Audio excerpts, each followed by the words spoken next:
కిందకి కిందకి అక్కడ ఆ ఎండ్ అయిన దగ్గర అక్కడ నుంచి మీరు ఆ ఖర్చు పెట్టుకున్నప్పుడు ఏంటంటే దాదాపు ఒక ఒత్తిడి పైకి తగిలిద్ది. అందువలన ఆ చక్రస్థానం మీకు వస్తూ ఉంటుంది.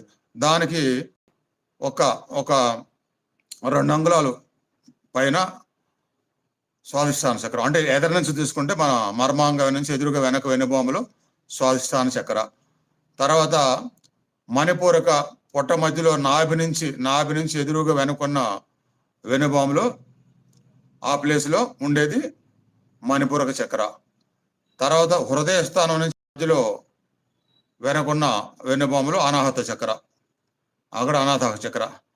తర్వాత థ్రోట్ నుంచి ఎదురుగా నెక్లో ఉన్నటువంటి ప్లేస్లో విశుద్ధి చక్ర అక్కడ ఆ స్థానాలు గుర్తుపెట్టుకోండి.